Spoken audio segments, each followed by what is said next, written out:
जरूर। नमो वीतरागाय, नमो अरिहंताणम, नमो सिद्धाणम, नमो आयरियाणम,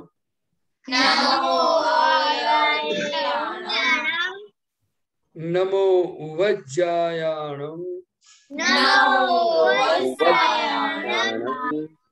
नमो लोए सव साहुणम,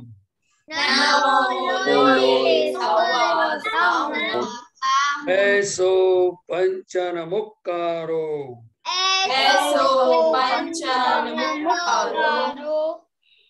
तव पावपणासनो,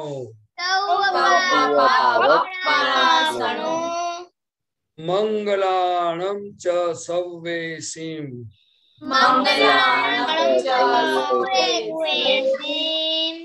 परमं हवै मंगलम्।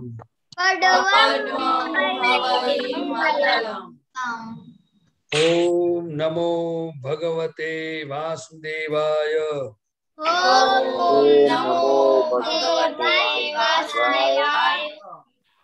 ओम नमः शिवाय, जय सच्चिदानंद। जय सच्चिदानंद। फिर किसको बोलने का है?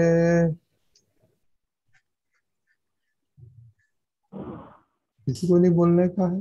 ओके आरुष। दादा भगवान, आप मुझे ऐसी शक्ति प्रदान करें कि मैं कभी भी अपनी हेल्थ को कॉम्प्रोमाइज नहीं करूं, ताकि मेरा शरीर रूपी साधन मुझे मेरे ध्येय को यानी कि पढ़ाई में और सत्संग में हमेशा सहायक बने। मैं पढ़ाई में बिल्कुल सिंसियर रहूंगा। मैं बुरी सोबत से और कुसंग से हमेशा दूर रहूंगा। और कुछ भी हो, मेरा सत्संग कभी भी छूटे नहीं, ऐसी परम कृपा करना। प्राप्त मन वचन काया का योग और अपनी आत्मा का उपयोग जीव मात्र के परोपकार यानी कि सेवा करने में ही करूं, जो सबसे बड़ा मानव धर्म है। मैं हमेशा खुद के स्वयं के और अन्य सभी लोगों के साथ के जीवन व्यवहार में विश्वास पात्र, निष्ठावान और शुद्ध बना रहूंगा, ताकि मैं बराबर दादा भगवान जैसा सर्वोत्तम व्यक्तित्व का मानवी बन पाऊं। जय सच्चिदानंद। जय सर, वेरी गुड आरुष। सम्यक स्टडी का प्रेयर बोलिए। हे दादा भगवान, मुझे पढ़ाई में समझने में जो बाधाएं या अंतराय आते हैं, जो अवसर आते हैं, उन सभी को तोड़ने का मैं दृढ़ निश्चय करता हूँ। आप ऐसी कृपा करें जिससे मेरे दर्शन ऊपर के आवरण टूट जाए और मेरी पढ़ाई सही ढंग से हो। ऐसी परम आप शक्ति आप हमें दे। जय सच्चिदानंद। जय सर, वेरी गुड। तो हम थोड़ा एक्सपीरियंस देखेगा। कलम नंबर 1 नंबर 4 दीदी। जय सच्चिदानंद। आज मैंने किसी का हम नहीं दुपाया और मेरा खाने के प्रति अभाव हो गया था। एक बार क्या हो गया था? मम्मी ने पूछा आज क्या बना, आज ये बनाओ, तो हमने कहा कि नहीं, हमें ये नहीं अच्छा लगता, हमें नहीं खाना। तो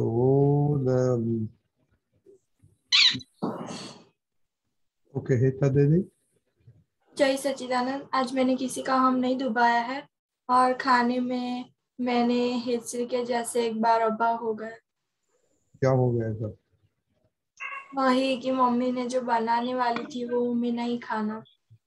ओके, तो अन्नदाता को क्या आप जवाब देंगे?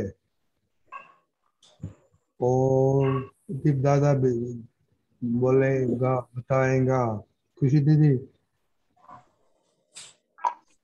दीदी दीदी। जय सच्चिदानंद। आज मेरा भी एक बार अभाव हो गया था। मम्मी ने आज करेला का शाक बनाया था, तो मुझे लगा क्यों ये बनाया, फिर मैंने खा लिया था। ओके, मोनिका दीदी। मोनिका। हाँ, आज मैंने किसी का अहम नहीं दबाया और मुझे आज खाने के प्रति अभाव हुआ। क्या हो गया था खाने के बाद में? मम्मी ने खड्डी बनाई थी तो इसलिए मुझे वो अच्छा नहीं लगता थोड़ा। तो आप अन्नदाता तो क्या जवाब देंगे? खुशी?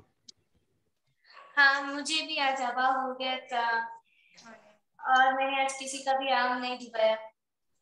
करिश्मा? मैंने स्टडी की प्रेयर सिर्फ एक बार की थी। कितनी दफा? एक बार। एक बार? क्यों, आज पढ़ाई में छुट्टी है? हाँ, मम्मी ने बोला, पापा ने बोला स्कूल नहीं जाने का, अभी पढ़ने का नहीं है। श्रेया? जय सच्चिदानंद। आज मैंने मैथ्स में अभाव हो गया था, मुझको नहीं करना था और आज मैंने मम्मी का हम नहीं दबाया है। क्या हुआ था आपको? मैथ्स मुझको नहीं करना था, मुझको टेबल्स नहीं लिखना था, पर फिर मैंने कर लिया। बाद में कर लिया? हाँ। ओके। प्रहर? प्रहर? जय सच्चिदानंद। बोलिए। आवाज सुनाई दे रहा है? बोलो। हाँ, आज मैंने किसी का मन से हम नहीं दुखाया और आज मैंने खाने में अभाव नहीं किया था। और दूसरा में किसी में अगवा नहीं किया था? प्रार्थना की थी पढ़ने के समय, पढ़ने में तीन बार और खाने पहले 2 बार। नहीं, उसकी बात नहीं कर, कुछ अभाई नहीं आया था, कुछ अच्छा नहीं लगा था आज? या नहीं अच्छा नहीं लगता है, ये नहीं होता है, ऐसे नहीं हुआ था कुछ? मुझे अच्छा लगता है। Okay, very good. आरुष? हाँ, जय सच्चिदानंद। आज मैंने किसी का अभाव भी नहीं किया और किसी का हम भी नहीं दुखाया। तो सब कुछ अच्छा लगा था सारा दिन? हाँ। आप सारा दिन खुश में था? हाँ। मम्मी को पूछ सकता है हम कि आरुष सारा दिन खुश में था? हाँ। Okay, very good. सम्यक? हाँ जय सच्चा, आज मैंने कोई का हम नहीं दबाया और अभाव तिरस्कार भी नहीं किया। सब अच्छा लगा आज हाँ। सारा दिन? हाँ। तो मम्मी को पूछना पड़ेगा, पापा को पूछना पड़ेगा कि सारा दिन हाँ खुश था पूछ लो। कि खुश था कि नहीं हाँ आज? पूछ लो। ओके, पूछना ही पड़ेगा। नयन? नयन भाई?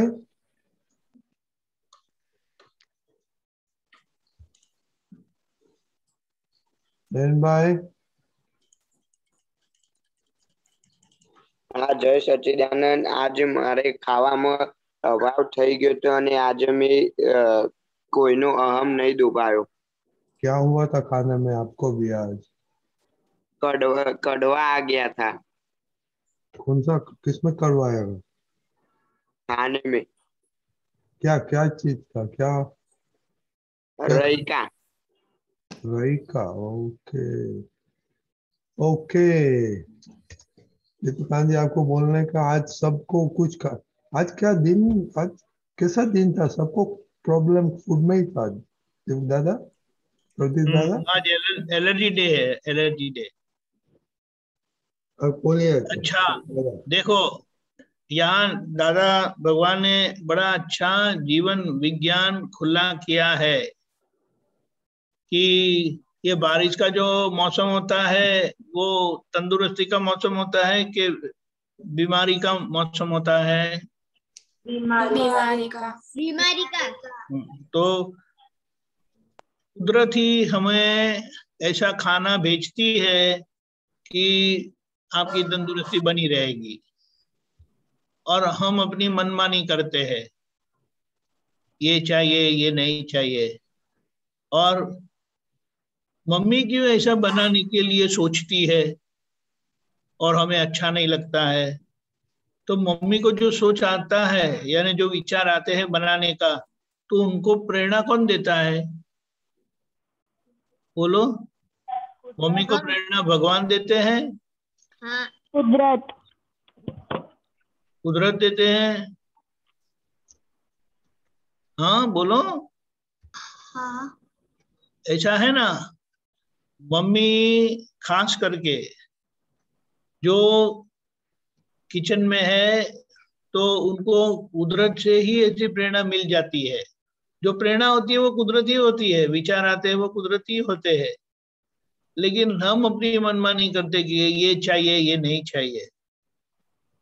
तो ये जो मम्मी ने आज वो कड़वा बनाया वगैरह जो भी बनाया है, वो आज हमारे शरीर को जरूरी है, इसीलिए वो आता है। और हम मानते हैं कि ऐसा क्यों आ गया। धीमे धीमे देखो, जब आपको अभाव होता है तो मम्मी के ऊपर अभाव होता है ना, तो मम्मी ने ऐसा क्यों बनाया। लेकिन लेकिन मम्मी को तो प्रेरणा कुदरत ने दी, तो आप कुदरत के ऊपर अभाव क्यों नहीं करते। वो तो लक्ष्य में ही नहीं आता है। और कुदरत हमें वैसा खाना भेजती है ताकि हम तंदुरुस्त रहे, और हम मम्मी पर अभाव करते हैं। तो गलती समझ में आ गई। हाँ, अगर अगर मम्मी ने खाना ऐसा कुछ बनाया है कि कोई खा नहीं सकता, तो ऐसा तो मम्मी कभी खाना बनाएगी भी नहीं ना। सब लोग खा सकते हैं, ऐसा ही बनाते हैं।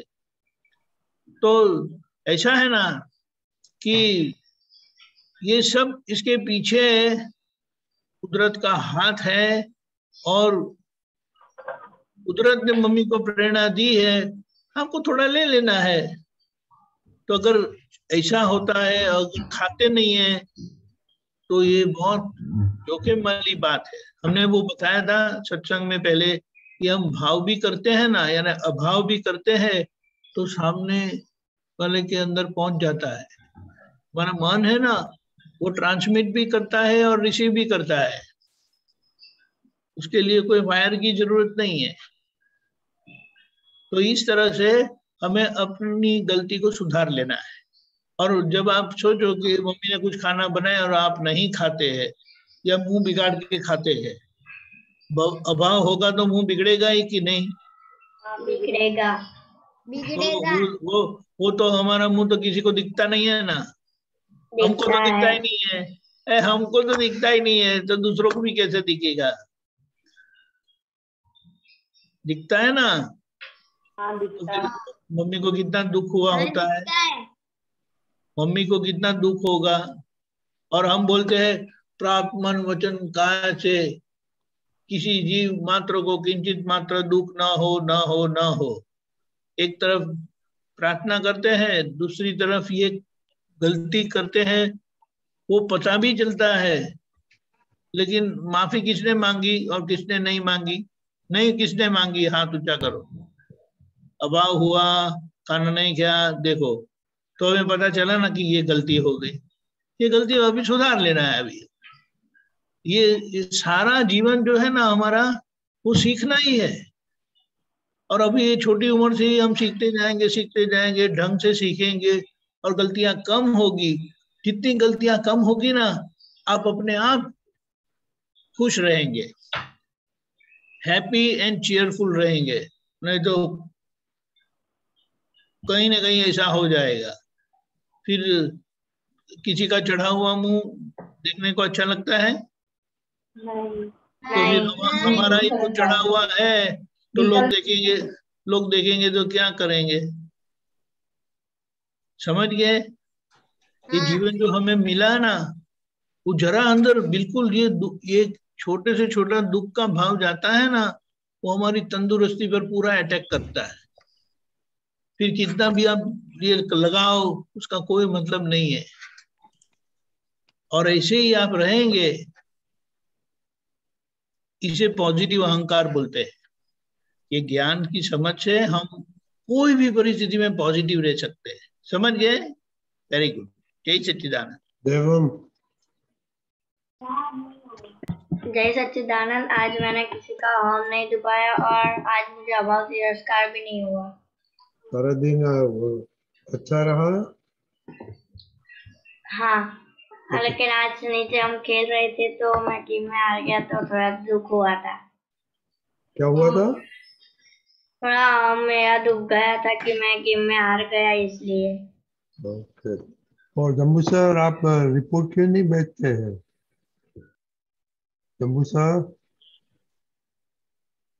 हाँ। आपका रिपोर्ट नहीं मैंने देखा। ओके, प्रदीप दादा आप बोलिए अभी। हाँ जी। खाने के बारे में तो बहुत प्रॉब्लम हो गया है। देखो, हमें ये चीज ख्याल में रखना है कि ये फूड है वो बॉडी के लिए मेडिसिन है। तो दीपक आनंद जी साहब ने बताया कि हमारी तंदुरुस्ती अच्छी रहे उनके लिए क्या जरूरत है, वो कुदरत प्रेरणा करती है और सप्लाई करती है। आप लोग, हम सब बोलते हैं कि मैं दादा भगवान की तरह एक आदर्श मानव बन सकूं, ऐसा है ना? बराबर है ना? हाँ। तो दादा भगवान कैसे थे?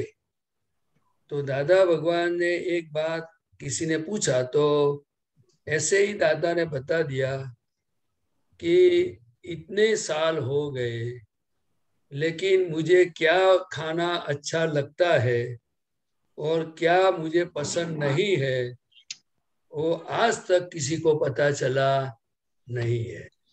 वो हम सबको ये ख्याल में रखना है। तो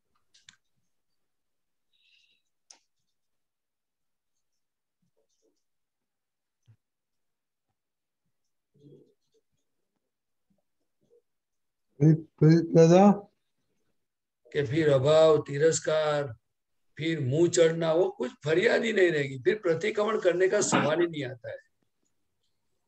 लेकिन हमारे अंदर जो मन है, बुद्धि है, लाइक डिसलाइक है, उनके कारण ये सब पजल खड़ा हो जाता है।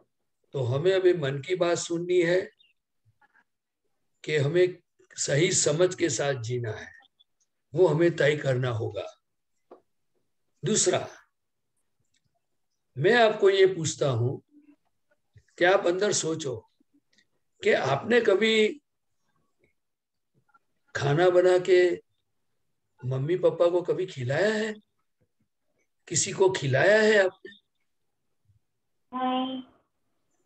तो हमें ये सोचना है कि इतने प्रेम से, मेहनत करके, भाव से हम ये खाना बना के खिलाते हैं, तो वो मम्मी को दुख क्यों देने का?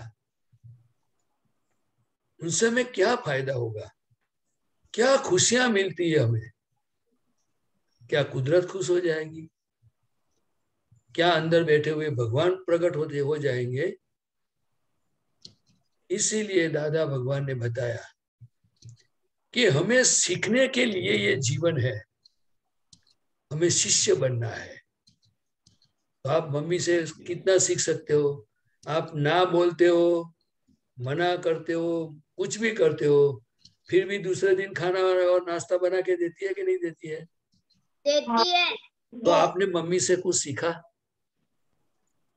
हमारे घर में ही सब सीखने जैसा है कि मैं ना बोलता हूँ, बोलती हूँ, ना पसंद का व्यवहार करती हूँ, फिर भी ये मेरे लिए कितना अच्छा खाना बनाती है। हम दूसरों का जो अच्छाई देखेंगे तो हमारे में वो गुण अपने आप प्रकट होता जाएगा। इसीलिए दादा भगवान ने बताया कि ये हमारा जो जीवन है वो अच्छा किसमें कौन सी चीज है वो हमें सीखना चाहिए।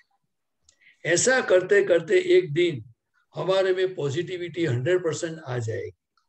लेकिन मैं आपको पूछता हूं, वो अभी एक लड़का ने बोला, प्रार्थना की कि पढ़ाई में मेरा आवरण है और वो आवरण मेरा टूट जाए।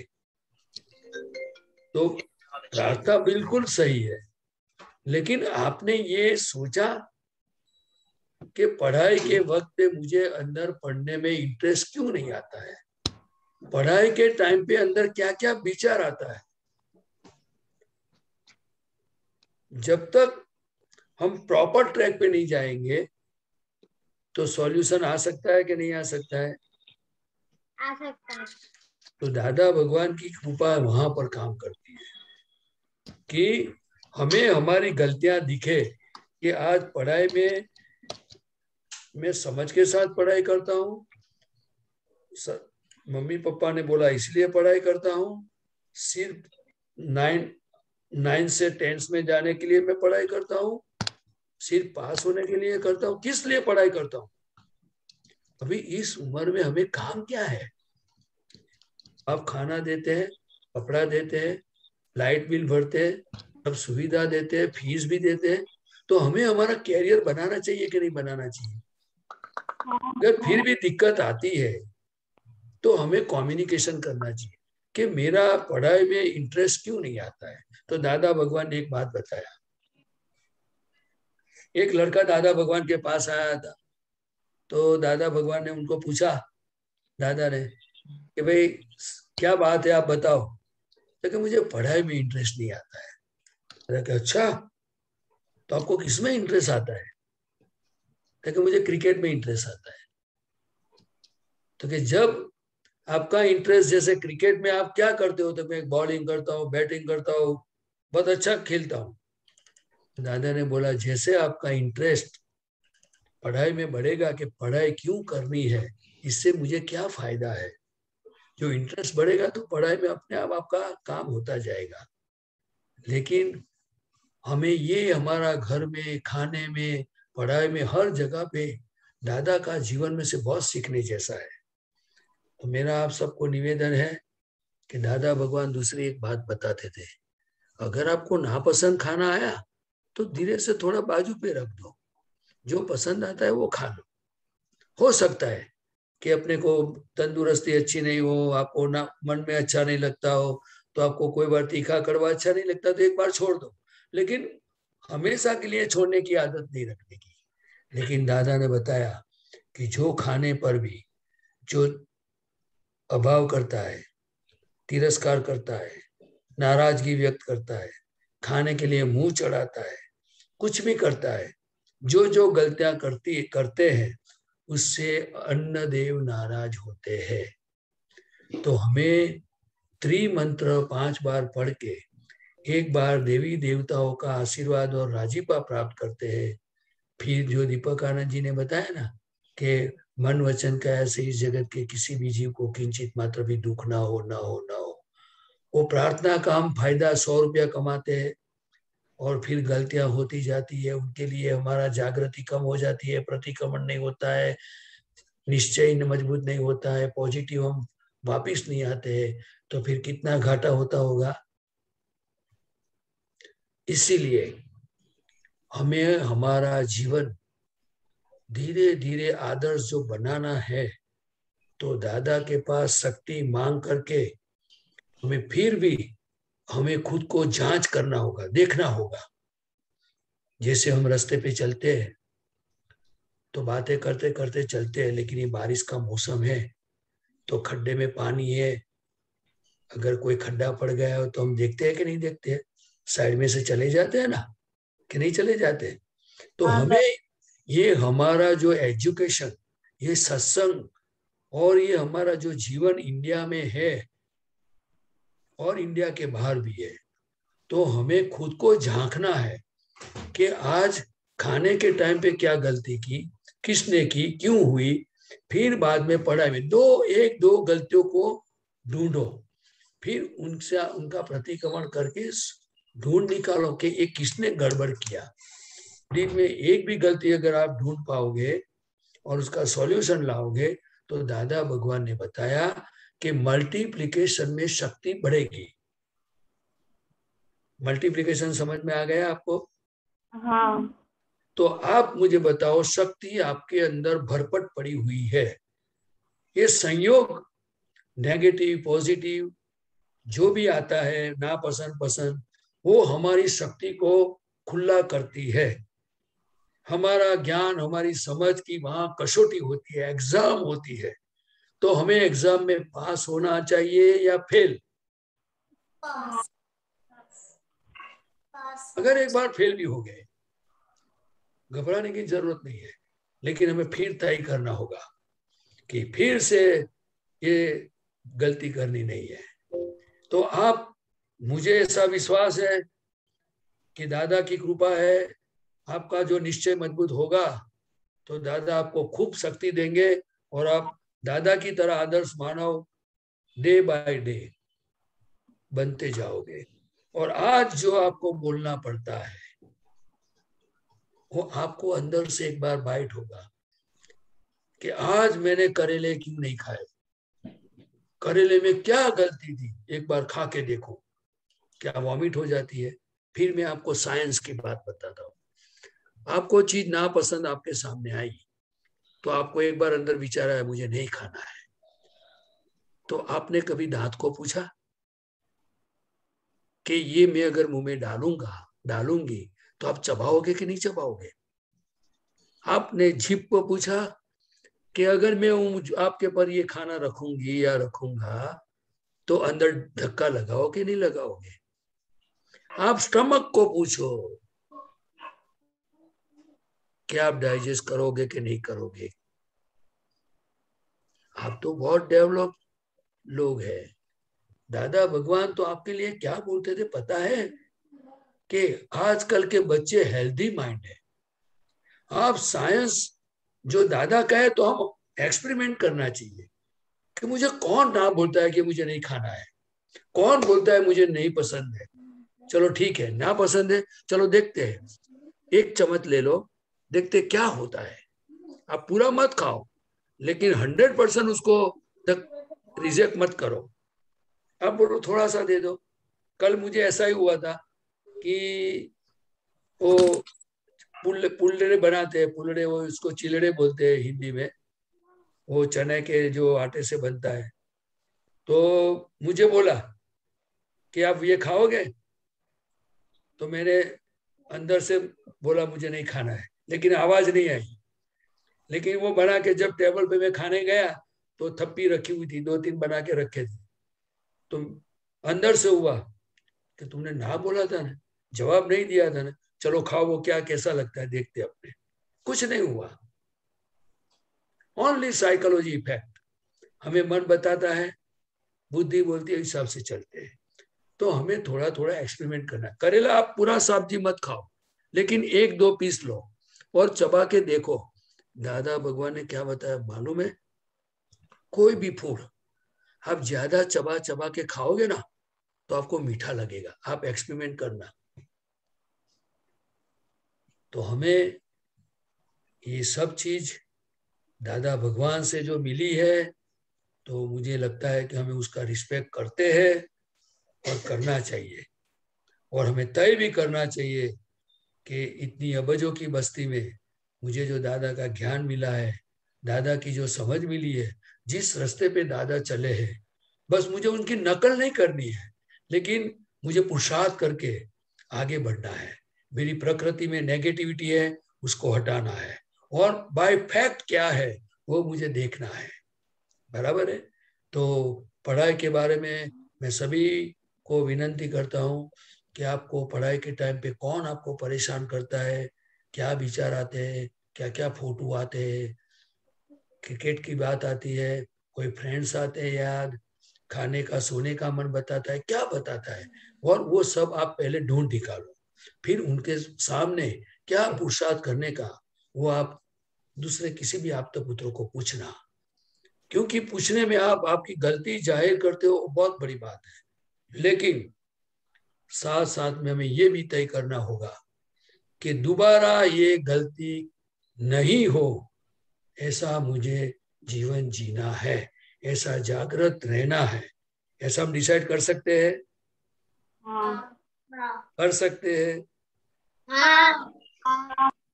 मम्मी और दूसरों में से पॉजिटिव कुछ सीख सकते हैं। सीख सकते हैं। बस। जय सच्चिदानंद। जय सच्चिदानंद। किसका क्वेश्चन है? बोलिए। जय सच्चिदानंद। मुझे क्वेश्चन नहीं था, मुझे बोलना था। मम्मी कुछ भी काम देती है तो मैं करती नहीं हूँ और कहती हूँ मैं नहीं करूँगी, इसके लिए मैं क्या करूँ? अच्छा, आप अगर मम्मी को कोई चीज बोलो और मम्मी ना बोलेगी कि मैं आपको नाश्ता नहीं दूंगी, आपको खाना नहीं दूंगी, तो आपको क्या लगेगा? बुरा लगेगा। बस तो हमें हमारे अंदर ही जवाब है, तो हमें समझ जाना चाहिए कि मुझे किसी को दुख क्यों देने का, दुख देने की वजह क्या है। हाँ दुख हो जाता है वो अलग बात है, लेकिन हमें ये ढूंढना होगा, ये सोचना होगा कि दूसरों को दुख क्यों देने का, इसमें मेरा क्या फायदा है। हाँ इसीलिए दादा भगवान ने एक सेंटेंस बताया है, आप्त सूत्र है, आपको सुख चाहिए तो जीव मात्र को सुख दो, आपको दुख चाहिए तो जीव मात्र को दुख दो, आप जो दोगे वही आपको मिलेगा। अगर आपको सुख और दुख नहीं चाहिए, दोनों से आपको मुक्त होना है, तो आप ये सोचो कि सचमुच में कौन हूं। आप समझे? हाँ तो मैं आपको ये निवेदन करूंगा, ये रिक्वेस्ट करूंगा आपको कि माँ बाप की वैल्यू हमें समझने की जरूरत है। इसीलिए माँ बाप हमारे प्रथम गुरु है, वो दादा भगवान ने बताया। मैं आपको बताऊं, गुरु ते कोने कहवा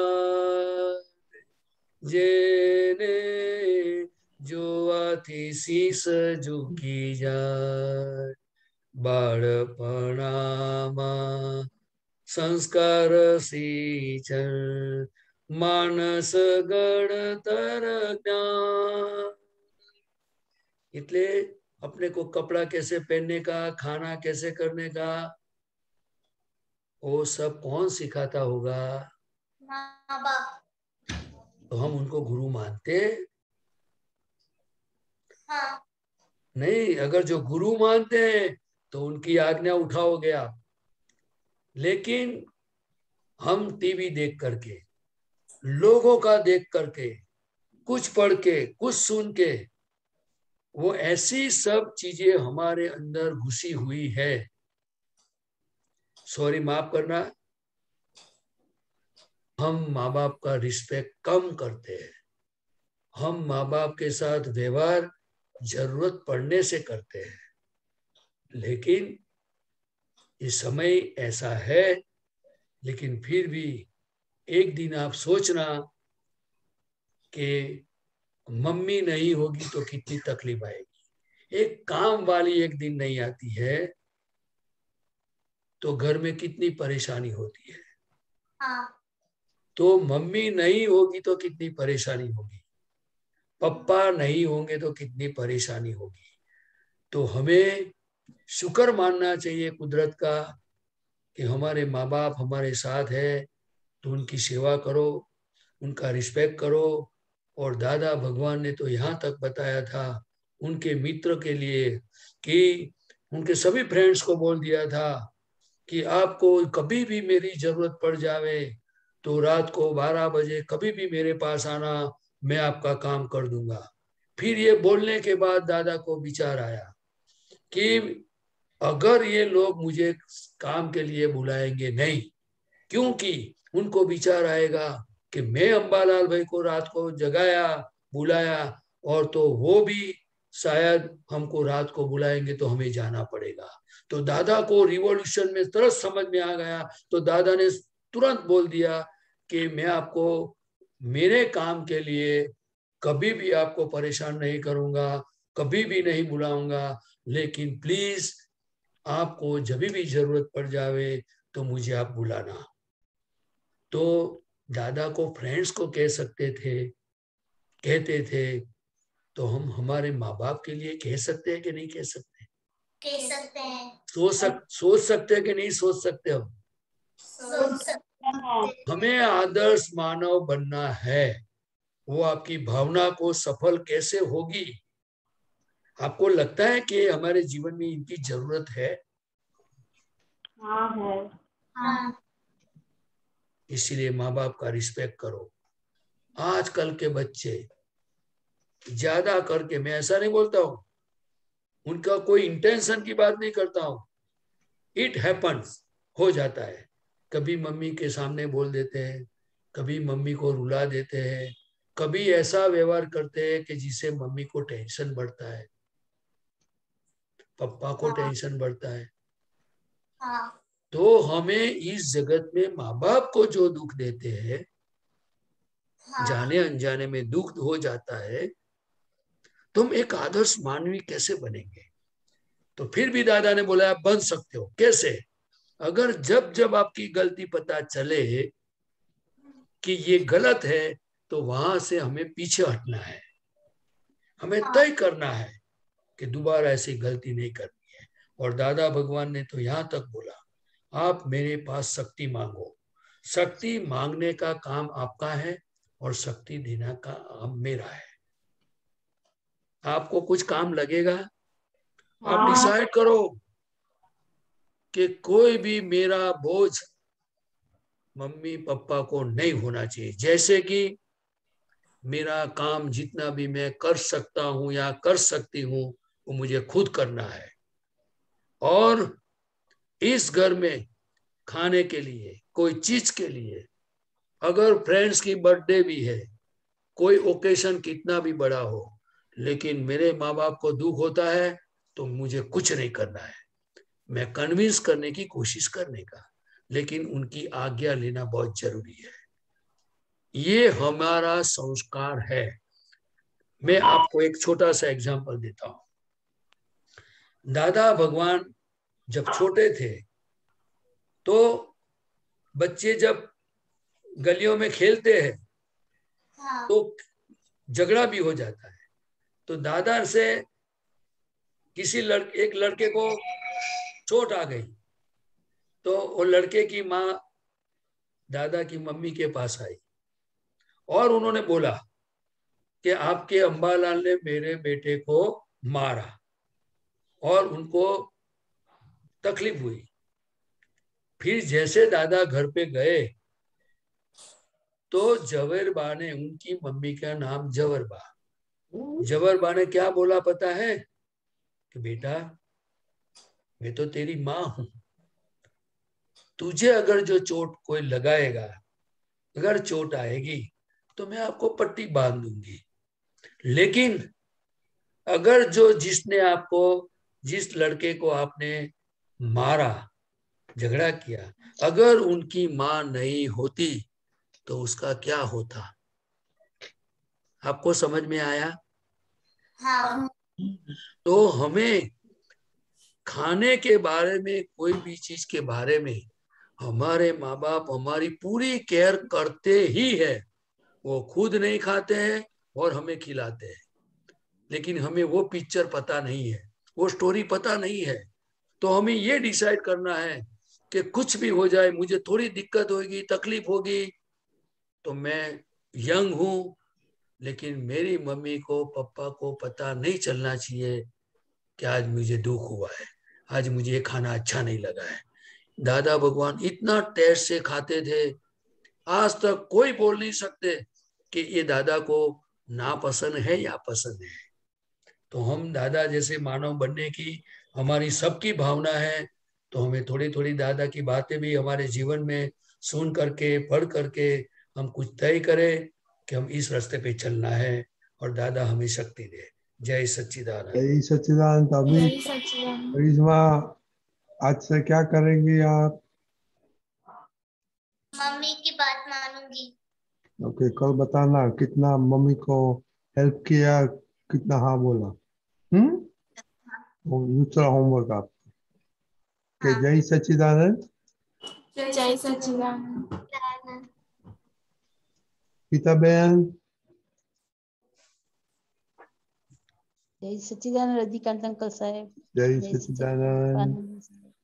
जय सच्चिदानंद दीपक आनंद जी साहेब। जय सच्चिदानंद। बुक नंबर 6 पानु नंबर 90 तारीख 25/4/69 69।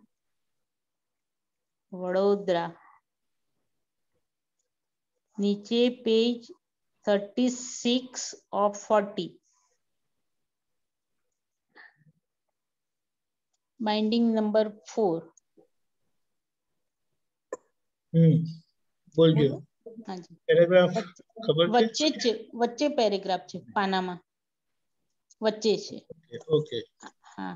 આચાર પ્રદીપાનંદજી સાહેબ, દાદા ભગવાન અહીંયા કે છે કે આચાર ઝાલીને ચાલ્યો જઈશ તો બીજું કશું જ તેને કરવાની જરૂર નથી, તે વાટે ચાલ્યો જજે. અને શુદ્ધ જ્ઞાન જોઈએ છે તેવો અહંકાર કરવાનો નિશ્ચય કરીને ચાલ્યો જજે તો શુદ્ધ જ્ઞાન થશે.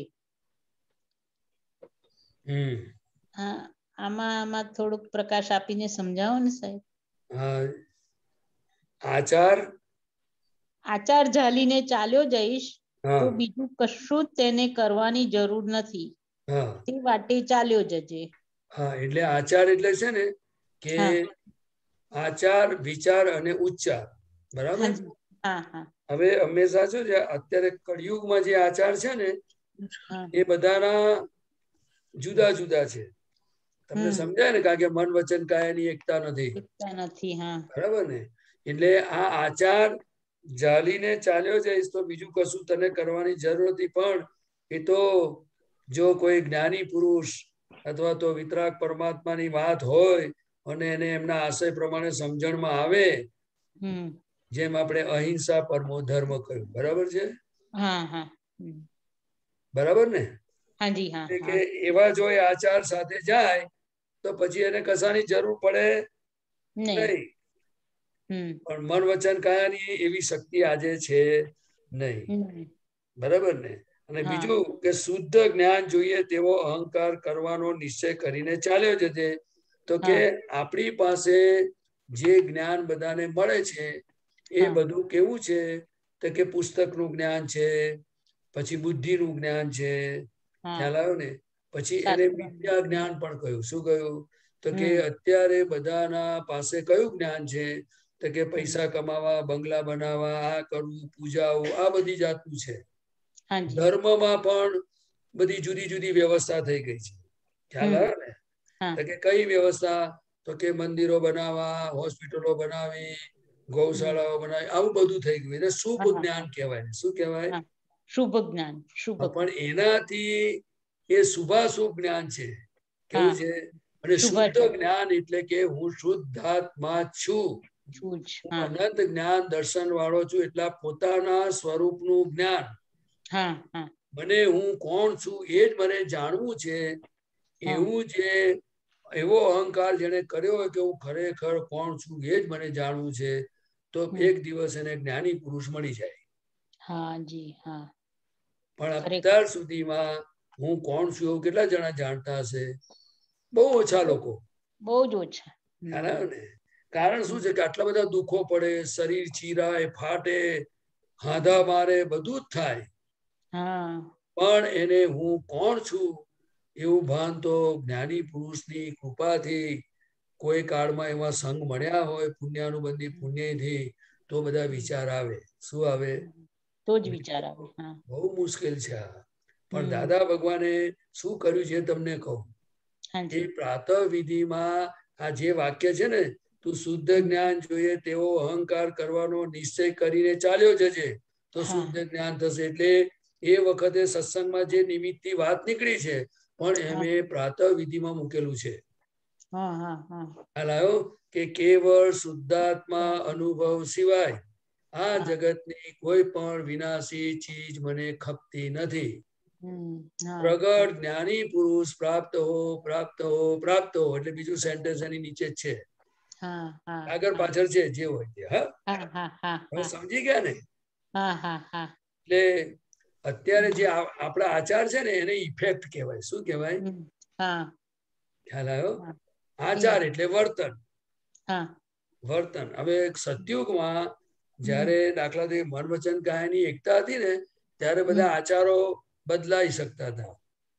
અત્યારે આચાર કેવી રીતે બદલે? અક્રમ માર્ગમાં આચાર બદલાતા નથી. એટલે જોજો આપણા મહાત્માઓને જ્ઞાન થયું છે કે હું શુદ્ધાત્મા છું, પણ છતાંય તમે જોશો તો ઘણીવાર એમનો વ્યવહાર આપણને ખૂંચતો હોય છે. ખ્યાલ આવ્યો?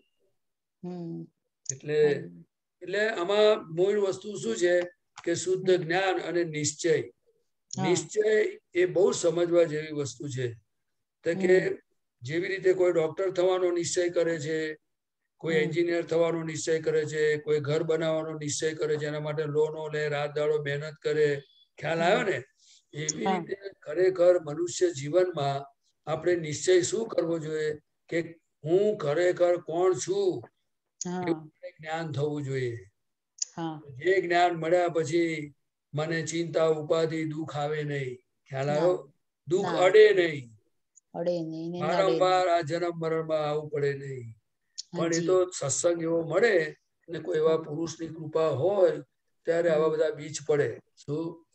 દાદા ભગવાનની સત્સંગને એમની હાજરીને કારણે અત્યારે પણ એટલા બધા બીજ પડે છે. ખરેખર ઉત્કૃષ્ટ બીજો પડે છે. કેવા પડે છે? સાચી વાત. એનું ફળ બીજા અવતારમાં આવશે પાછું. સમજ્યા તમે? એટલે આપણે તો આજ્ઞામાં રહેવાનો નિશ્ચય કરવો. શું કરવું? આજ્ઞામાં જ રહેવાનું. હું તમને કહું કે આપણે અવકાશ મળે તો આપણને ઓળખાણ થઈ કે હું શુદ્ધાત્મા છું, તો પછીથી હવે આપણે કેવી રીતે જીવવું જોઈએ એ આપણે નક્કી કરવાનું. ખ્યાલ આવ્યો? કારણ કે આપણને હવે 5 આજ્ઞા નથી પડાતી એ વાત સાચી છે, પણ 5 આજ્ઞા એ જ આપણે દાદા ભગવાને આપેલી છે. શું છે? એટલે એનો વિનય કરવો જોઈએ. જો કોઈ પણ માણસ આપણને ચોકલેટ આપે તો આપણે કેવી રીતે લઈએ? આપણે કોઈ પ્રસાદ આપે તો કેવું આમ લઈને પછી આમ જય સચિદાન કરીએ છે ને? તો આપણને દાદાએ 5 આજ્ઞા આપી છે તો આપણે એનો વિનય કરીએ છે, પણ કાચું પડતું હોય તો થોડું મજબૂત કરવા જેવું. મજબૂત કરવાનું. બરોબર છે. એકદમ સરસ કરવા જેવું છે. બસ અને અંદર ઘૂંટ્યા કરવાનું કે ભાઈ આપણને આજ્ઞા મળી છે તો હવે સારું આજ્ઞામાં જીવાય તો બહુ સારું. ખ્યાલ આવ્યો? આજ્ઞામાં જ જીવવું છે હવે તો. અને પછી ટાઈમ હોય તો કેજો ને ટૂંકમાં કહી દઉં કે આપણો આચાર, મારો સમજો હું આપતા પુત્ર મને તમે માનો છો, પણ સમજો મારો વ્યવહાર ના ગમે, કોઈને ખૂંચે એવું વાણી નીકળે કે એવું કઈ પણ થાય તો મારે ઉપરાણું ના લેવું જોઈએ. શું ના લેવું જોઈએ? પછી આનંદજી હો કે કલ્યાણજી હો, હું શુદ્ધાત્મા છું, મારે છૂટવાનું છે. પ્રદીપને નથી છૂટવાનું. પ્રદીપને લાકડામાં જવાનું છે. પણ શું છે કે મારી હાજરીમાં એનો આચાર ખોટો થયો એટલે મારે એને કહેવું પડે ભાઈ સાવધાન, પ્રતિક્રમણ કઈ ચોખ્ખું કરો. ખ્યાલ આવ્યો? આ આપણો પુરુષાર્થ. સમજી ગયા? હા, ખરેખર સમજમાં આવી. બહુ સુંદર સમજ મળી. દાદા અમને આવું શીખવાડતા હતા બધું. સચ્ચિદાનંદ. જય સચ્ચિદાનંદ. ગીતાબેન, ટાઈમ હશે તો આપણે પાછા આવીશું. ઓકે? હાજી. દિનેશભાઈ.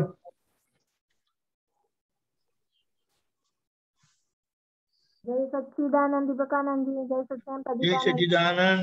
જય સચ્ચિદાનંદ. દિવ્ય દેશના 2 એનું પાન નંબર 480. જે વસ્તુ સહજ ના થવા દે એનું નામ ડખો. એટલે આમાં સમજવું હતું. એટલે કે અંતસ્કરણ જે છે એની વાતમાં આપણે આવીએ એટલે એના પક્ષમાં બેસીએ એટલે સહજ ના થવાય. બરાબર? અને સહજ એટલે શું? તો કે પોતે જયારે અંતસ્કરણ બૂમો પાડતું હોય એને જ્ઞેય તરીકે જુએ અને પછી બહારના જે ઉદયો આયા હોય એ ઉદય પ્રમાણે શુદ્ધાત્મા પદમાં રહી અને આ મન વચન કાયા કાર્ય કર્યા કરે. એનો તમને પ્રસંગ કહું કે દાદા ભગવાનને દાખલા તરીકે 80 વર્ષની ઉંમરે ઘણી બધી સવારથી સાંજ સુધી મહાત્માઓ આવે ને સત્સંગ બધું થતું હોય, પણ કોઈક મહાત્મા કે મારે ત્યાં પગલા કરવાના, આમ કરવાનું, તો પછી ઘણી વખત જો કોઈ કમિટમેન્ટ કરી દીધું હોય કે આ દાદા આવશે અને ખરેખર પછી દાદાને જવું પડે તો દાદા હસતા હસતા તમે એમને ઘરે જાય, પગલા કરે, પછી કે દાદા મારે હવે આરતી ઉતારવી છે તો દાદા પછી આરતી પણ ઉતારવા દે. એટલે સહજ કહેવાય. પોટલાની જેમ રહેવું. કેવું રહેવું? પોટલા જેવું. પણ એ આપણને આ જ્ઞાનમાં જેમ જેમ આપણે રહીએ તો ઘરમાંથી આ સંજોગોમાંથી સહજ કેવી રીતે થવાય? તો કે તમને એક પ્રસંગ કહું. તો કે મનમાં વિચાર આવ્યો, જે વસ્તુ સહજ ના થવા દે એનું નામ ડખો. એટલે આ ડખો ડખલ બધી જે થાય છે ને અંદર, એમાં બધું મન બુદ્ધિ, મન બતાડે એટલે વિચાર આવે, પછી બુદ્ધિ નિર્ણય કરે, એટલે બધું એનું ગમતું થવા દે. ગમતું થાય એમાં એની સાઈન હોય, અને ના ગમતું હોય ત્યાં એનું ઓપોઝિશન હોય. શું હોય? વિરોધ હોય. એટલે પછી બહારનો વ્યવહાર બધો આપણો ખુલ્લો પડી જાય. શું પડી જાય? કે ભાઈ આ પ્રદીપભાઈને ગમ્યું નહીં, એનું નામ ડખો. ખ્યાલ આવ્યો? અને સામેવાળાને કશું ખબર જ ના પડે એવા હસતા હસતા રહ્યા હોય તો એ સહજ હોય, પણ એ અંદર જ્ઞાન જાગૃતિ હોય તો જ બને. બરાબર. એટલે આપણને આ ઘરમાં બધા જે પ્રસંગો બને છે સવારથી સાંજ સુધી, એ આપણને સહજ જ બનાવે છે. પણ આપણે એટલી જાગૃતિ ઓછી વધતી થાય છે એટલે પછી ડખો થાય છે. એટલે દાખલા કેવું કે કોઈ તમને એમ કે ભાઈ તમે જમવા ચાલો, તો આપણે શું કે હું હમણાં 10 મિનિટ પછી આવું છું. પણ 10 મિનિટ થયા પછી આપણને એવું ના હોય કે 10 મિનિટ થઈ ગયેલા જવાનું. ફરી પાછા પેલા બોલાવા આવે, ભાઈ જમવા ચાલો, અરે આવું છું યાર હમણાં કે છે. શું? બરાબર. સહજ ના કહેવાય. જયારે પેલું તો શું છે કે આ ફાઇલ આવી, સંભાવે નિકાલ કરો એટલે કે જરા 5 મિનિટમાં આવું ચાલશે? હા 5 મિનિટમાં આવું. તો આપણી પછી કેલ્ક્યુલેશન હોય કે 5 મિનિટમાં કમિટમેન્ટ કર્યું છે તો આપણે એને ઊંચું મૂકો. સાથી તો કે પેલો ક્લેમ કરશે, આ મારું કામ જે છે એ મને ક્લેમ નથી કરનારું. એટલે જીવતો ક્લેમ કરે છે ત્યાં આગળ આપણે કેવી રીતે જ્ઞાને કરીને જીવવું એનું બહુ સમજવા જેવું છે આ. અને આ જ્ઞાન જ એવું છે જે સહજ બનાવે, બાકી સહજ થવાય નહીં. ખ્યાલ આવ્યો? અંદર એટલું બધું નિષ્પન્ન અવસ્થા હોય. કેવી હોય? અને નિષ્પન્ન ક્યારે થાય? કે વ્યવસ્થિત શક્તિ જ કરતા છે, હું શુદ્ધાત્મા જ છું, અને આ ફાઇલ આવી જેનો સંભાવે નિકાલ કરો, એ પાછી આજ્ઞાને હાજર હોય ત્યારે એ સહજ થાય. શું થાય? એટલે કોઈ પણ સંજોગોનો સ્વીકાર કરવો, મતલબમાં નહીં, કોઈ પણ જાગ્રત રહેવું. સ્વીકાર તો સંજોગમાં જાગ્રત રહેવું. જો હવે દાખલા તરીકે સમજો કે કોઈક એવો સંજોગ આવે એમાં મારે સ્વીકાર ના થાય. કોઈ મને સમજો કે થમ્સઅપ ની બોટલ આપી જાય, તમે સમજી ગયા? સમજી ગયા? તો એને સ્વીકાર કરવાનો મારે? એવું નથી, એવું નથી. વિવેક વાળું હોય બધું. કેવું હોય? બરાબર. એ મહાત્માઓને બધું સમજાય. વિવેક ક્યાં કેટલો કરાય એમ. સમજ્યા ને? હવે તમને એનો પ્રસંગ કહો. હવે દાખલા તરીકે દાદા કે અમે જતા હોઈએ અને ઘર આગળ ગાય ઉભી હોય મોટા શિંગડા લઈને, તો અમે એને એવું કહીએ, ગાય બેન જાઓ. તો ખસે? એની ભાષામાં વાત કરવી પડે. શું કરવી પડે? એટલે કે જ્ઞાની પદ જતું નથી રહેતું. એટલે આપણે સહજનો અર્થ બહુ સમજવા જેવો છે કે જાગ્રતપણે જીવવું એમ. ખ્યાલ આવ્યો? પણ હિતાહિતના ભાન સાથે હોય. કેવું હોય? હા, સામાનું પણ એમાં હિત સમાયેલું હોવું જોઈએ, અને આપણું પણ હિત હોવું જોઈએ. શું હોવું જોઈએ? એ તો બધું બહુ તમને ધીરે ધીરે બધું આ સત્સંગમાં જેમ આજ્ઞા પાડશો ને બધું કરશો ને તમને સમજાશે બધું. સહજ તો દાદા ભગવાન એટલે કહ્યું ને સહજાત્મ મૂર્તિ કહેવાય. શું કે? સહજાત્મ સ્વરૂપ પરમ ગુરુ. શું? સહજાત્મ સ્વરૂપ પરમ ગુરુ. બહુ મોટી વાત છે આ તો. સહજ રહેવું તો આપણી પાસે જ્ઞાન છે બધા, પણ એ ધીરે ધીરે થશે બધા. દાદા પાસે શક્તિ તો સરળ થવાની શક્તિ હશે. જો શક્તિ માંગવાની છે, પણ કેવી રીતે માંગવી જોઈએ? તો કે હું શુદ્ધાત્મા છું, અને પછી આ પડોશીને કહેવાનું કે તમે દાદા પાસે શક્તિ માંગો. કહીએ આપણે શક્તિ માંગનારા ના રહ્યા. તમે સમજ્યા? આપણે વિધિ બોલનારા ના રહ્યા. મન વચન કાયાની તમામ સંગી ક્રિયાઓથી હું તદ્દન અસંગત છું. તમે ખ્યાલ આવ્યો? એટલે કે કોઈ પણ બાબત હોય તો આ પડોશીને કહેવાનું કે તમે શક્તિ માંગો, તમારે હવે આની જરૂર છે. અને પછી એની પર આપણો ઉપયોગ હોય. શું હોય? કે કેવી શક્તિ માંગે છે, શું કરે છે, પછી ભાઈ વિચારો આવી જાય છે, પછી 5 વાર મૂકી પછી ટાઢું પડી જાય છે, બધું જોવાનું પછી અને પછી કહેવાનું એટલે 5 જ વારમાં થાકી ગયા તમે? હાર કઈ વાત પછી કાલે માગજો પાછા. હા, એ આપણો પડોશી ધર્મ, આપણો જે વ્યવહાર છે એ વ્યવહાર આપણે જો આપણે આપણામાં રહીએ તો સહજ થતા જવાય. બરાબર. નહીં તો ડખા થાય. શું થાય? હા, નહીં તો ડખા થાય. આપણા ઘરમાં ડખો થાય છે. કોઈને આપણા માટે બોલવાનો પ્રસંગ આવે એટલે શું થયું કહેવાય? ડખો થયો. સુમિત્રાનો જ હોય પાછો. દખલ કરી એટલે ડખો થયો. એટલે હંમેશા શું છે કે નો કમ્પ્લેન નું નોટિસ બોર્ડ વાગી જ જવું જોઈએ. નો કમ્પ્લેન. પણ એ ક્યારે તો કે એને દાદા એવું કહેતા હતા કે ભાભો ભારમાં તો વહુ લાજમાં. સાંભળ્યું છે તમે આવું? ભાભો ભારમાં તો વહુ લાજમાં. આ બધી દાદા ભગવાનની વાતો. એટલે આપણે આપણી બાઉન્ડ્રી જે શુદ્ધાત્માથી લઈને બહાર વ્યવહારની પણ જે બાઉન્ડરીઓ છે એ બધી આપણે સમજતા આપણી બાઉન્ડ્રીમાં રહીએ એટલે પછી ધીરે ધીરે આપણું કામ થતું જાય. બરાબર સુમિત્રાબેન? જય સચ્ચિદાનંદ.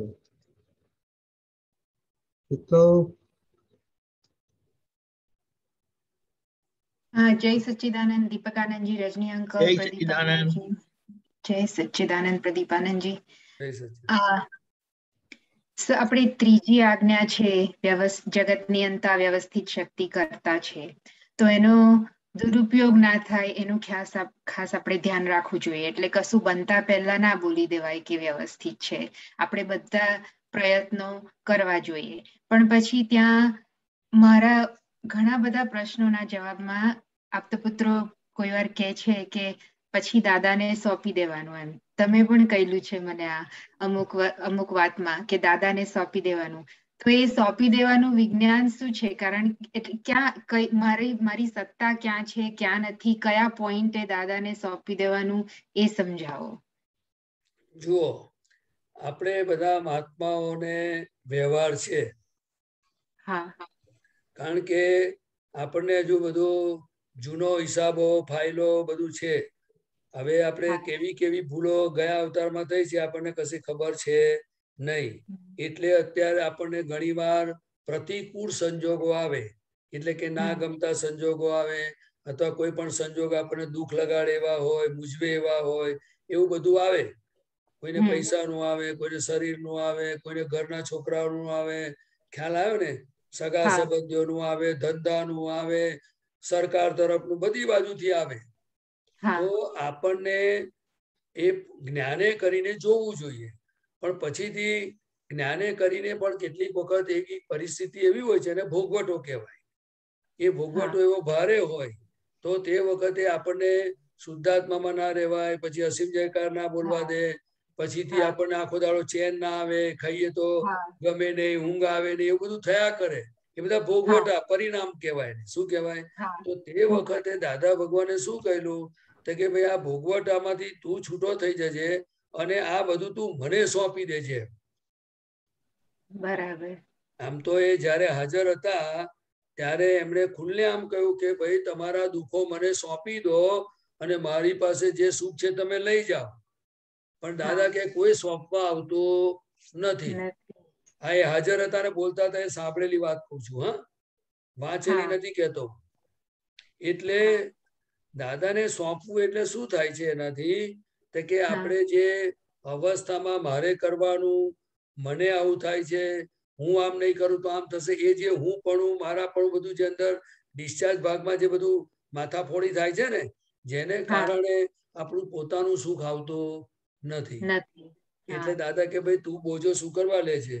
કારણ કે આ ચલાવનાર સાયન્ટિફિક સર્કમસ્ટેન્શિયલ એવિડન્સ છે. શું છે?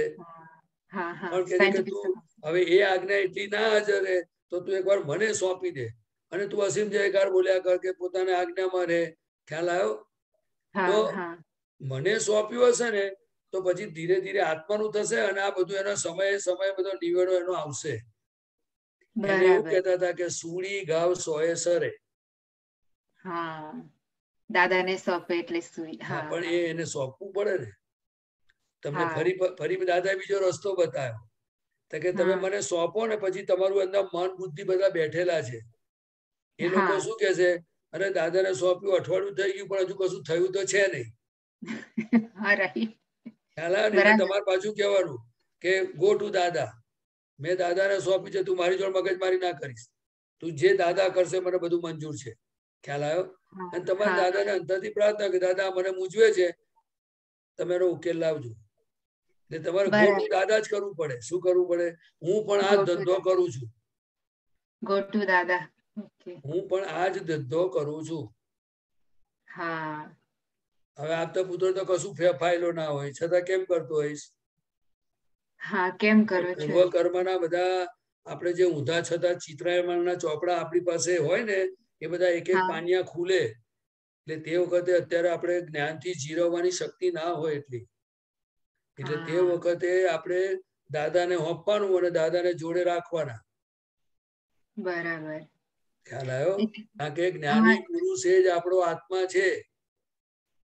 ચરણ વિધિમાં આવે છે કે આપ જ મારા પ્રગટ શુદ્ધાત્મા છો. આપનામાં જેવો આત્મા વર્તે છે તેવો આત્મા મારામાં વર્તાવ. હવે સમજી ગયા? હા, સમજી ગયા. એટલે જ્યાં બોજારૂપ વ્યવહાર થઈ જાય ને, જ્યાં કોઈ ઉપાય ના હોય, ભોગવટો હોય, ત્યાં દાદાને સોંપી દેવાનું ને જોવાનું એમ. અને કહેવાનું આ બધી નબળાઈઓ કે આ પ્રસંગો જે હોય કહી દેવાનું એમને કે મને છોડાવવાનાથી બસ મારે સંભાવે નિકાલ કરવો છે. શું કરવું છે? સંભાવે નિકાલ કરવો છે. દાદા તમે કૃપા કરો. હા, બરાબર. તો મારો ઓકે, સો આપણે હું જોબ કરું છું તો ત્યાં કામમાં કોઈક વાર બહુ જ બધું કામ આવી જાય એટલે ટાઈમ ના રહે. પણ આપણો એવો ભાવ છે કે જે પણ આવે એનો સંભાવે નિકાલ કરવો છે. પણ પછી ટાઈમ ના હોય. પછી એવું હવે અત્યારે તો કોવિડના લીધે બધું ઘરેથી કામ કરવાનું હોય છે. એટલે પછી કોઈ વાર એવું થાય કે ઓકે હું ડિનર પછી પાછી કામ કરવા બેસું, રાતના કામ કરવા બેસું. પછી એવું થાય કે ના, આ તો કઈ બાઉન્ડ્રી તો જોઈએ ને. એવી રીતના તો પછી આનો સંભાવે નિકાલ કેવી રીતના કરવાનો જ્યાં ટાઈમ ના હોય, આપણી શક્તિ ના હોય એટલું બધું ફરી વળવાની બધે. તો એ ત્યાં આગળ કેવી રીતના? જો આમાં કેવું છે કે આપણા જે બોસ કે જેની જોડે ડીલિંગ કરતા હોય ને એની જોડે કોમ્યુનિકેશન કરવું જોઈએ કે સાહેબ મારાથી આટલું જ કામ થઈ શકે એવું છે, બાકી આવી રીતે થશે. બરાબર. તો પછી તેમાં તો અંદર એવી બીક લાગે કે આને એવું થશે કે આને આટલું તો આને કરવું જ જોઈએ ને આટલું ના થાય. જો બે વસ્તુ છે કે ટ્રાન્સપરન્સી રાખવી, કાં તો પછી ટ્રાન્સપરન્સી રાખવી અને આપણે બેસીને એમની જોડે વાત કરી લેવી. બીજી વાત, કાં તો આપણે એફિશિયન્સી ડેવલપ કરી નાખવી. બરાબર. કારણ કે શું આપણે વ્યવહારમાં છીએ ને, એટલે વ્યવહારમાં કેવું છે કે જો કોઈ બી માણસ દાખલા તરીકે 100 રૂપિયા આપીને 1000 નું કામ કરાવે તો 100 આપે. તમે સમજી ગયા? આપણે પણ બિઝનેસ કરતા હોય તો એવું જ કરીએ. કદાચ આપણે 200 આપીને 1000 નું કરાવીએ, કદાચ મહાત્મા છે, પણ આપણે પણ આવું જ કેલ્ક્યુલેશન મૂકીએ. એટલે આ જગત આવી રીતે ચાલી રહ્યું છે.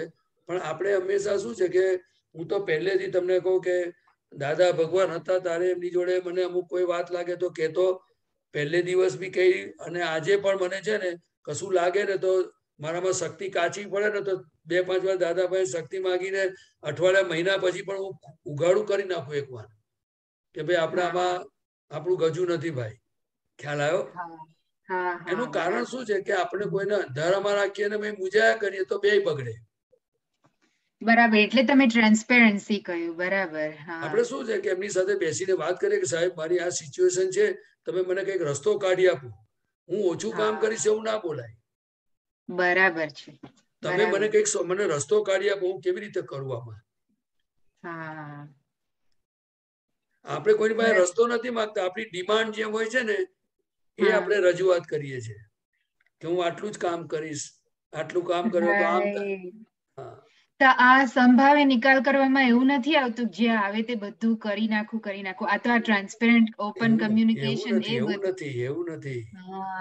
સંભાવે નિકાલે નક્કી કરવાનું છે. એટલે કે મારે પેલા માણસ જોડે રાગદ્વેષ કરવા નથી, કોઈ પણ સંજોગો પર રાગદ્વેષ નથી કરવા એવું એનું નક્કીપણું છે એવું બતાવે છે. હા અને આ નિકાલ શબ્દ છે ને એ બહુ મોટો શબ્દ છે. એ દાદા ભગવાને ફોડ પાડેલો છે. નિકાલ એટલે આ જે છે તે ફર્સ્ટ એન્ડ લાસ્ટ એમ ફિનિશ. જેવું છે તેવું જ, જેમ છે તેમ, એવી રીતના મારે નિકાલ કરવાનો, બસ પતી ગયું. જેમ આપણે કોઈ વસ્તુ કાઢી નાખવાની હોય તો પછીથી દાખલા તરીકે એનો કલર છે કે એની સ્ટ્રેન્થ મજબૂત હોય એવું ના જોઈએ. આપણે ભંગારમાં કાઢી નાખવાનું જે 8 રૂપિયો આવ્યો તે. સમજી ગયા ને? હા બરાબર. એટલે જેવું છે તેવું જ નિકાલ એના કરી. પ્રત્યે મમત્વ ભાવ નહીં એમ એવું કહેવાય ને. પોતાની કોઈ પણ જાતની એની પર ડિઝાઇન નહીં,